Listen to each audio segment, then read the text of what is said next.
A jury never got to weigh in on Bryan Kohberger's guilt or innocence, but anybody with eyes and ears could see this was an open and shut case against him. And nonetheless, the prosecutor decided to offer life without, well, not even life without the possibility of parole. Matt Murphy was pointing this out. He did not get life without. The deal was that he'd get 4 consecutive life sentences, but he's pointing out that that actually means the guy could potentially get parole at some point down the line. In any event, Kohberger is now officially, he's pleaded guilty. And now we're learning a little bit more from people who knew him. And this is an interesting thing. Okay, Ashley Banfield spoke with a former Kohberger classmate who went to, I think, to get the master's with him at that Pennsylvania college. And here's what's really interesting about the discussion, guys. Kohberger, we believe, was posting right after the murders under a name called Papa Roger online. He wasn't posting as Bryan Kohberger, but Papa Roger. And he posted, among other things, the following. This is dated November 30th. Keep in mind that the murders, I think it was November 13th. And he posted the following under University of Idaho murders case discussion in a forum. Of the evidence released, the murder weapon has been consistent as a large fixed blade knife. This leads me to believe they found the sheath. This evidence was released prior to audio tapes. The police did not confirm for another 30 days after this post that they had found a knife sheath. So it's very interesting that Papa Rogers somehow knew that the knife sheath had likely been found. And the reason now, even more, that we're thinking Papa Rogers is Bryan Kohberger is one of his classmates, and I'll get to this guy who spoke to Ashley Banfield, but one of his classmates has come out and said when they were at DeSales University, that was the one in Pennsylvania, one of the most depraved killers they studied was a guy named Elliot Rodger. And in 2014, this guy, Elliot Rodger, had killed 6, wounded another 13 in a violent rampage near the University of California, Santa Barbara before turning the gun on himself. Okay, take down that picture. That's disturbing. Wow.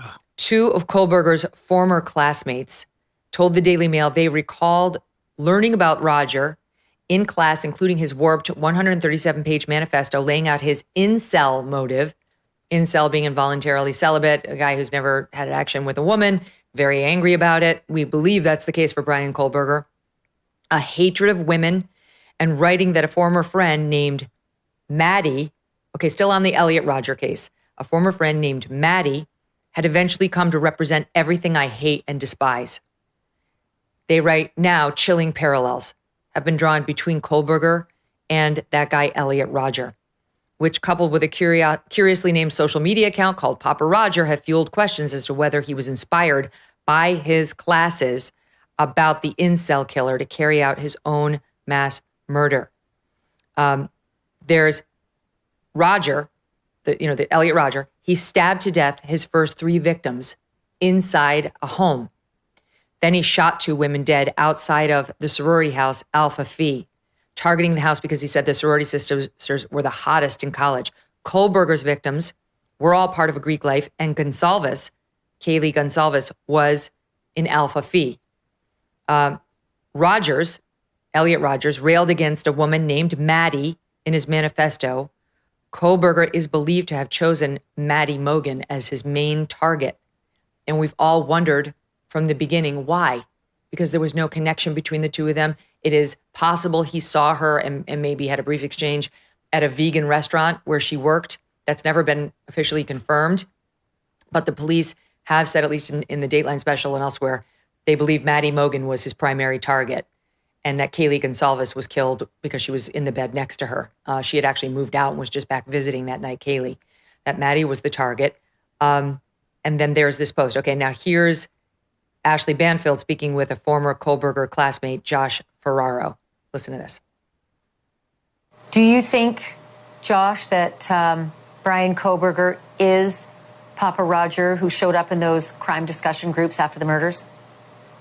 Until someone else stands up and says that it was them, absolutely. I don't see any reason to say that it wasn't him. The pseudonym Papa Rogers in connection with Elliot Rodgers makes a lot of sense, especially if he did idolize him as, the king of the incel community and wanted to do it, even better, pay homage to his name and what he had done in the past. And I haven't seen anything online or anywhere that says that he isn't, or definitively that he is. So it's all speculative, of course, right now, but it would not surprise me in the slightest if, to relive that high, he entered that community just to feel everything that he felt that night again. For the viewing audience on YouTube, News Nation must have lost their feed with their guests. So there's just a News Nation graphic up for half of that soundbite. Dave, you're former prosecutor, you've put a lot of bad guys like this in jail. What do you make of that? Those parallels are pretty disturbing. Yeah, well, there's your motive. I mean, unless someone else comes forward and said that's their page, then I think it is a strong assumption that that is Kohberger's page. It's so interesting, serial killers, how they just want to relive this. I mean, he went back to the scene of the crime after he committed the murders. I mean, why do you do that when that can get you caught? Because that's what serial killers, that's what murderers do. And that's apparently what happened here when he was revisiting it in trying to put out evidence that the public didn't even know at the time. So yes, this goes a long way to explaining what happened. Also, remember, this guy was a devotee of serial killers. This guy was a doctoral student in criminology. So who else would do something like this? Because there was no financial motive. Nothing was stolen. And I'm just glad that they caught him before he did it more, because when the people he followed that he liked, like the BTK killer, Ted Bundy, those folks were able to do it for a while before they got caught. He's still living in the 70s. Kohberger, though, today you have DNA on a knife sheath, you have cell phone records, you have things that you didn't have back then, and it's much easier to catch a killer like him today. That's something he probably didn't learn in school. He's still fighting the last war, apparently. Viva, the parallels, like the Maddie, that's who this other killer was obsessed with, Elliot Rogers, and now Maddie Mogen was the focus of him. The incel possible connection, the stabbing inside of a house, the Alpha Phi connection on top of it. And then this was also in the Daily Mail. Dr. Carol Lieberman, who is, they describe her as having more than 2 decades of experience analyzing criminal behavior, raises the following, which I do remember hearing about. There was a girl in Bryan Kohberger's high school or middle school with whom he was reportedly obsessed. Her name is Kim Kennelly, Kenely, popular blonde cheerleader who was the target of unwanted attention for months from Bryan Kohberger.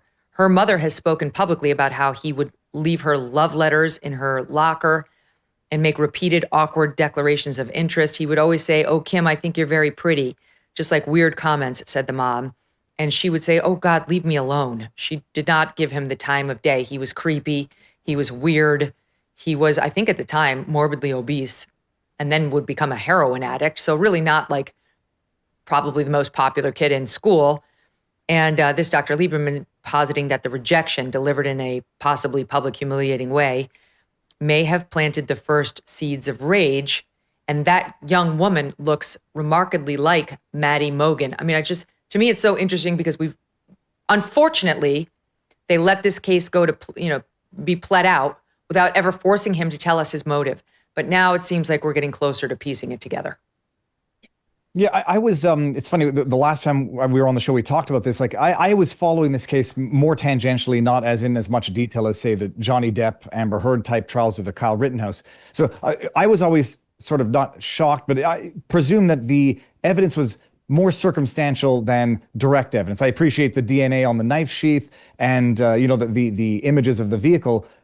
Then I saw that Dateline expose and I'm like, all right, I can understand why they would ask for a mistrial or postpone the trial, because that was enough to convince me. They tell a compelling story. They tie the circumstantial evidence together very meticulously. You're dealing with a guy who gives you the heebie-jeebies through the photographs of him on the internet. Whether or not that's because of what you already built into those photographs based on news reporting might show the prejudicial nature of pre-trial publications. But yeah, I was just shocked that there was a lot of circumstantial evidence, only 2 elements of direct evidence, that being the slight bit of DNA on the knife sheath and a knife sheath that was left at the scene. I presume they have ISP addresses on those accounts and can tie them to Kohberger or at least his vicinity, that the date of creation of those accounts can be tied to his activity as well.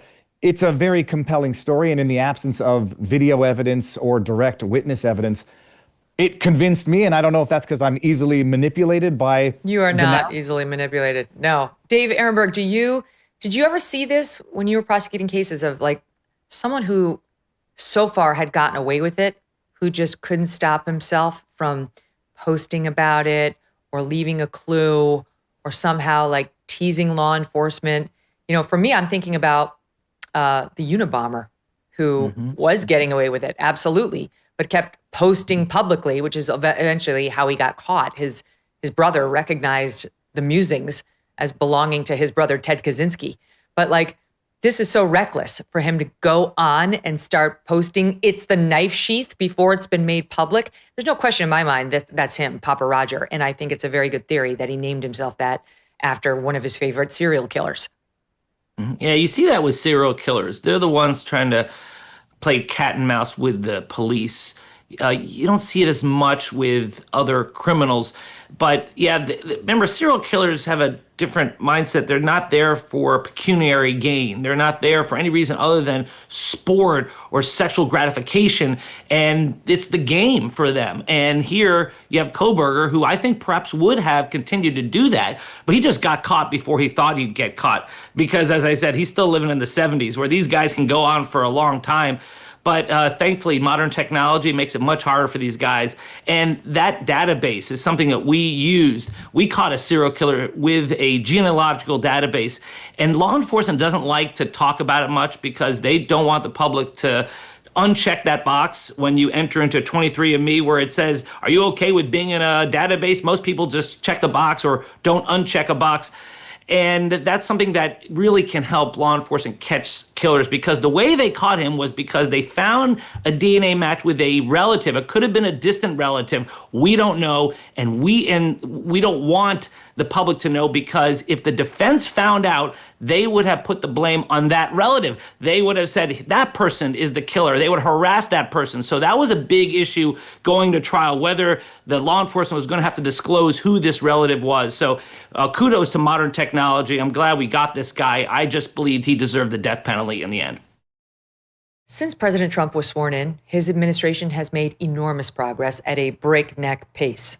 But don't forget, while they're moving mountains for the good of the nation, you've got your own personal savings to worry about. And one of the best ways to look after your savings is through diversification, particularly with gold, like from Birch Gold Group. In the past 12 months, the value of gold has increased by 40%. OMG. Central banks continue to bolster demand for gold by buying in record quantities. Global instability and tension is high, and Birch Gold makes owning physical gold extremely easy. Easily convert an existing IRA or 401k into a tax-sheltered IRA in physical gold, or buy some to store in your home safe. Just text MK to the number 989898 and Birch Gold will send you a free info kit on gold. There's no obligation, just useful information. With an A+ rating from the Better Business Bureau and tens of thousands of happy customers, take control of your savings today. Text MK to the number 989898. Thanks so much for watching. If you like what you just saw, hit the subscribe button for more clips and full episodes.